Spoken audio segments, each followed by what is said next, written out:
Hello everybody, and welcome to Ancient Architects. Please subscribe now to get the latest ancient history news and independent research from around the world. Direkli Cave in southern Turkey is an ancient site that many people have never heard of, but it's another important site in our understanding of life in ancient Anatolia before Gobekli Tepe. At the site there are 8 archaeological layers, and layer number 7 dates to at least 12,730 years ago, with layers 3 to 5 dating back to 12,500 to 11,000 years ago. So that makes Direkli Cave a Younger Dryas site, when conditions in Anatolia are relatively cold and arid. At this time in Anatolia, sedimentary records show that tree cover was minimal, there were less pistachia, grass pollen values decreased as well, and Anatolia saw an increase in artemisia, which are hardy herbaceous plants and shrubs. It's no surprise that during the Younger Dryas, habitation sites in central Anatolia are lacking, because it wasn't the best place for hunter-gatherers to live. People would have migrated to coastal regions, moved further eastward looking for better sources of food, and those that stayed would have lived a highly mobile lifestyle. From what I've read, I believe that sites like Gobekli Tepe were places where various people converged at the end of the Younger Dryas. People from the Caucasus to the north, people from the Zagros in the east, Natufians from the south, and Anatolian hunter-gatherers from the west. Therefore, learning about all these regions will help us to understand the origins of Gobekli Tepe. At the minute, I'm really focused on the native Anatolian hunter-gatherers.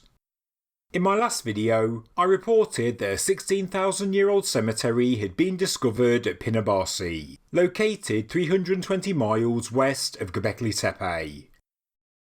Genetic studies have shown that the later Anatolian farmers shared around 90% of their DNA with Anatolian hunter-gatherers. So for me, understanding the population that lived in this region before 11,500 years ago is very important. At the cemetery at Pinabarsi, we see evidence of specific burial customs, decorated objects, many of which being important to the person, and the huge extinct Karadak volcano could have been a focal point in the landscape, a place that people may have went to for spiritual reasons, or maybe it's simply because there are just so many caves. Ideal places to live in and take shelter, and it was also close by to an ancient lake. During the Younger Dryas and the harsh climate, caves would have been the ideal shelter for Anatolian hunter-gatherers, but the sites identified so far are few and far between. Thankfully, we do have Direkli Cave, located in the central Taurus Mountains in southern Turkey. It's only around 150 miles from Gobekli Tepe, around 44 miles northwest of the city of Karamanmas, and close to the village of Dongel. I am having a difficult time pinpointing the site on Google Earth, but I believe it's somewhere in this region. As stated, layers 3 to 5 of the 8 archaeological layers are radiocarbon dated to 12,500 to 11,000 years ago, and just like the Anatolian hunter-gatherer site of Pinabarsi in the west, it also shows an abundance of microliths, especially lunates and backed bladelets. These are very similar to late Natufian lithic tools of the Levant, and it looks as though, as both sites show, there was a long-standing relationship between the Anatolians and Natufians, and this was long before Gobekli Tepe. The animal remains that were found at the cave give us an insight into what people were eating during the Younger Dryas. Wild goats were the most abundant, making up around half of all the animal remains at the cave site, which is unsurprising because of the steep rocky mountain slopes. The skeletal remains show they were intensively processed inside the cave, with all of the long bones open for their marrow content. The second most abundant animal remains were deer, including roe, fallow and red deer. But what I found most interesting was a large amount of tortoise remains. Interestingly, tortoises are still found around the cave today, and evidence of burning, marks on the shell and also their fragmented nature suggest they were a major source of food. For me, this was interesting because it ties the site to Pinabasi in the west, the subject of my last video, as one man was buried with a tortoise shell above his head, maybe indicating he had also visited the Taurus Mountains. Pinabasi and Direkli Cave were not any kind of permanent settlements. People were highly mobile and their habits were seasonal, so the same people, the same culture, could have been present at both sites at different times of the year. At the cave we also find the remains of birds, generally small to medium sized, and these too would have been part of the Epi-Paleolithic diet. So we have an idea of what the people ate, and small amounts of bear and wolf remains also show us the kind of predators in the landscape, and hence the potential dangers to people. There were also the remains of rats and other small mammals. Direkli Cave was a short-term camp, but occupied over and over again from late summer to autumn, primarily to intercept wild goats. There is evidence that people transported entire carcasses back to the cave, and because of the geography of the region, it is believed that people would have hunted on the rocky slopes to the north and the east. Life in Anatolia during the Younger Dryas would not have been easy, and it centred on finding food and survival. And the experts agree that the Anatolian hunter-gatherers were a highly mobile people with excellent knowledge of nature and the seasons, moving from site to site chasing the food. But that doesn't mean they were a simple people.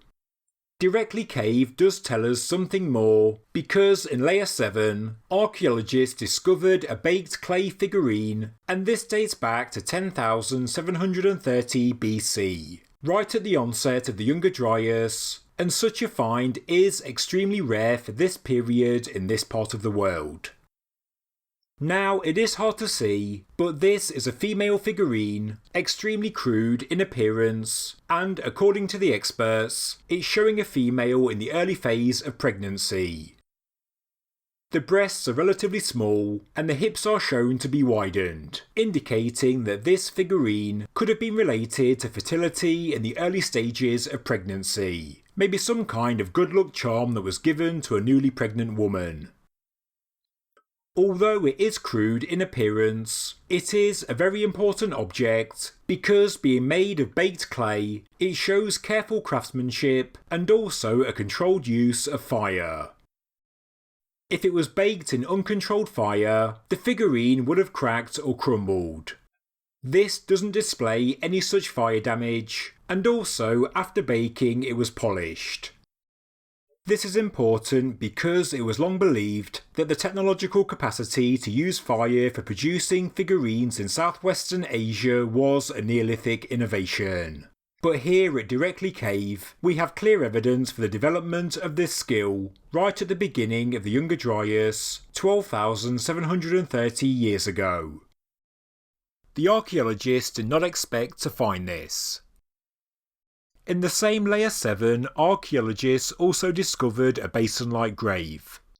No human remains were discovered, but there were a large number of beads, and these were made from shells and bones.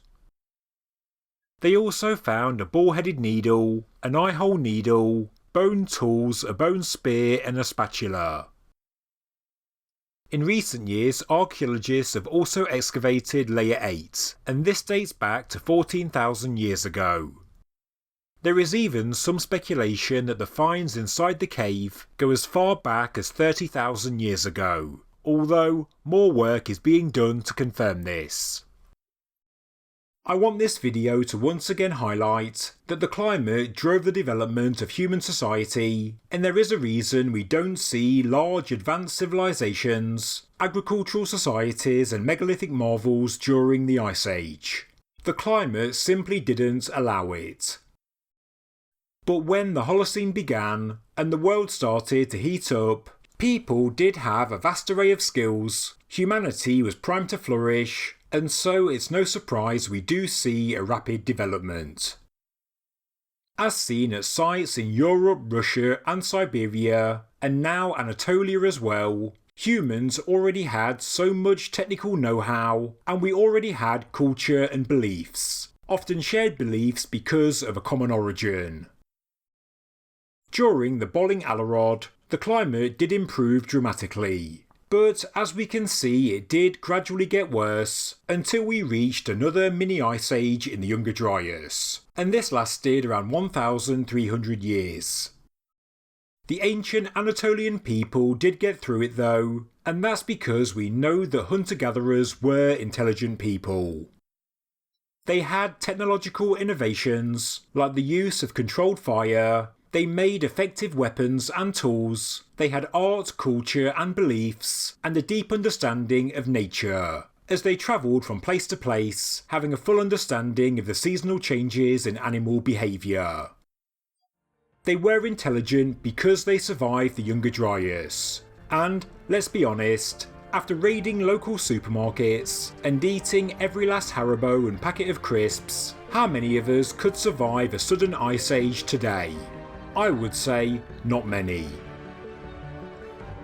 Thank you very much for watching this episode of Ancient Architects. If you enjoyed the video, please subscribe to the channel, please like the video, and please leave a comment below. Thank you very much.